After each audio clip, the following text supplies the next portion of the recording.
¿Qué tal? Buenos días. Sean ustedes bienvenidos a Barra, Mirador Universitario, la opción televisiva de la UNAM para la educación a distancia. Y bueno, como cada semana tenemos temas de importancia y muy contemporáneo con lo que viene a ser ya este mes. Una vez pasadas las crisis de las declaraciones anuales, yo sé que los contadores es la época en la que salen más temprano. Entonces, bueno, pues ya llegamos al punto más importante, que es ahora el pago de las utilidades, la participación de las utilidades por parte de los trabajadores. Y para ello tenemos a dos invitados que nos van a ayudar a desarrollarlo. Y bueno, ustedes verán poco a poco cómo vamos a ir abordando el tema. Quisiera presentarles al maestro Emilio Margain Barraza. Él es licenciado en Derecho por la Facultad de Derecho de la UNAM. También es maestro en Derecho por la Escuela de Derecho de Harvard. Él participa como miembro del Programa Internacional de Impuestos en la Escuela de Derecho de Harvard, en el Programa de Política Fiscal y Administración Tributaria, Escuela de Administración Pública, también de la Universidad de Harvard. Y pues a la par es miembro de la Barra Mexicana del Colegio de Abogados, del Colegio de Profesores de Derecho Fiscal y de la Supreme Court Historical Society. También tenemos el punto en donde él es catedrático de la Facultad de Derecho. Es coautor de algunos libros en donde desde luego se destacan puntos fiscales y también director de Margain Barraza y Asociados, entre muchas otras actividades, maestro, pero pues mejor ahí le paramos porque si no me voy a echar como el informe de gobierno, ¿no? Bienvenido, maestro. También nos acompaña el maestro Hipólito Romero Reséndez. Nuevamente vuelvo a jalar aire. Él es licenciado en Derecho por la Universidad Latinoamericana, maestro en Administración Pública por el Instituto Nacional de Administración Pública, es catedrático en la Universidad de Anáhuac y previamente en el Instituto Nacional de Administración Pública y el Instituto de Administración Pública de Tabasco. Él es instructor experto, especialista en la División de Educación Continua de la Facultad de Contaduría y Administración de la UNAM, director general adjunto, fue también de la Policía Federal, también fue director contencioso en la Secretaría del Trabajo, y bueno, entre muchas otras actividades, actualmente es postulante independiente. Y pues nuevamente bienvenido. Muchísimas gracias, doctor. Con ustedes tengo que jalar si no nos sale, ¿verdad? Pero bueno, ustedes, para que los que nos ven en vivo, recuerden que esto se enriquece gracias a todos sus comentarios, todas las dudas que tengan, desde luego todo lo que nos quieran hacer notar. Va a ser a través del teléfono, incluso que aparecen los cintillos, o por medio de nuestras redes sociales. Recordemos que en Facebook, ahí tenemos también la posibilidad de estar en contacto con ustedes, y en Twitter, que es @consufiscal. Y bueno, pues el tema que hoy nos trae a la mesa y que de alguna forma también es algo muy importante por la fecha en la que se nos está contextualizando, la famosa PTU, que en realidad debería ser PTU, ¿no?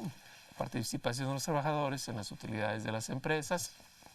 Una prestación de alguna forma, yo creo que esperada, pero rebasada por la realidad en la cual ciertas estructuras como que llevan a que no siempre hay utilidades. Es que tú trabajas en la empresa que da los servicios de recursos humanos y cosas de ese sentido. No sé, Hipólito, si nos pudieras platicar un poco. Pues sí, efectivamente es una época esperada del año. En algunos casos la gente lo llega a esperar como si fuera prácticamente con la misma ilusión que el aguinaldo. Y es la verdad, es la verdad. Y esto surge básicamente con la finalidad de hacer copartícipes a los trabajadores dentro de los aspectos productivos de las empresas.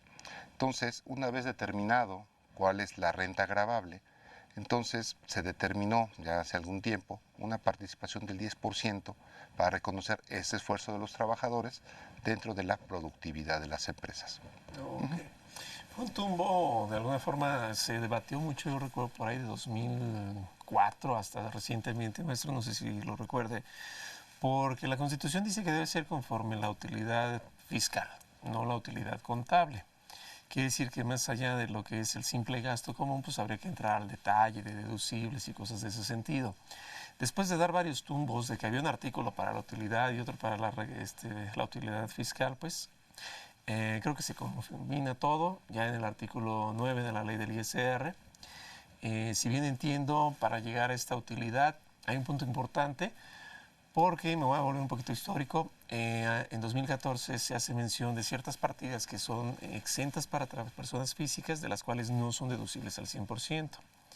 Y estas cantidades que son mínimas, habría que restarse a los ingresos, una cosa así medio rara, ¿no? ¿Cómo lo podríamos Sí, efectivamente es un periodo curioso porque Si bien es cierto, como lo dice el maestro, efectivamente los trabajadores esperan esta época como si fuera un aguinaldo. Sí, claro. Y en un momento dado, la primera pregunta que nace en ellos es cómo se determina la base para esa participación en las utilidades de las empresas.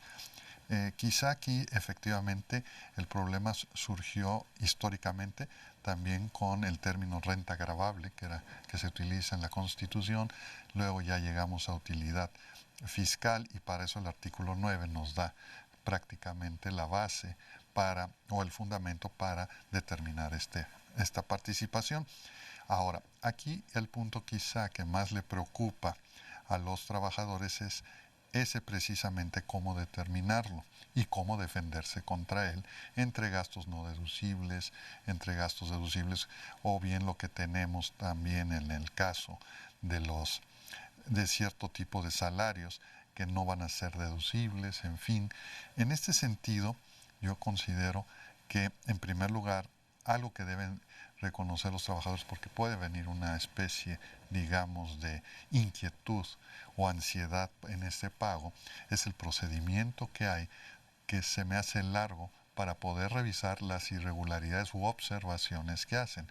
Porque una vez presentada la declaración, tiene el patrón 10 días para entregar al sindicato o al representante de la mayoría de los trabajadores la declaración y 30 días que tiene para exhibir los anexos de la declaración y que queden a disposición del trabajador, que si le entregan a los trabajadores la declaración y los anexos al mismo tiempo, bueno, cumplen primero con el primer requisito de los 10 días de entregar la declaración y empiezan a correr los 30 que quedan a su disposición los anexos. Uno de los, digamos,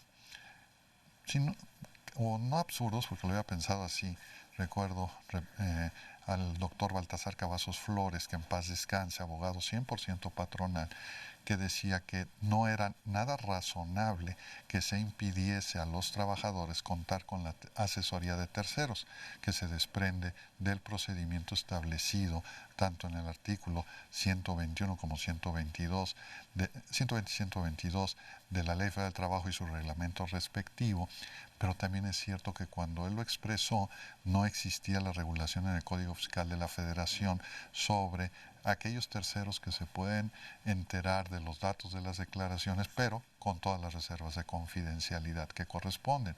Porque si es cierto, a los trabajadores, si no cuentan con la asesoría de un contador para entender tanto anexo, pues difícilmente van a encontrar las irregularidades.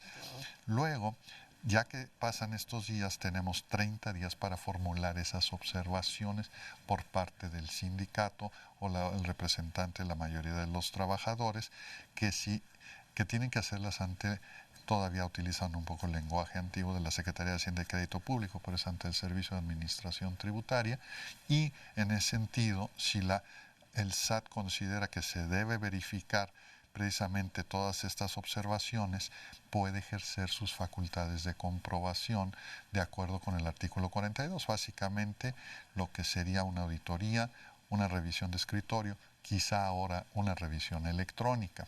Pero es solo sobre ese rubro. Solo sobre Para ese que rubro. no piensen que les van a... Sí que el patrón vea con preocupación que le van a hacer toda una auditoría completa, ¿no? Bueno, nada le exime, pero en este sentido solo ese rubro, ¿no? Exactamente. Okay. Que eso daría lugar a que, si es con fundamento precisamente en esta Ley Federal del Trabajo y Reglamento,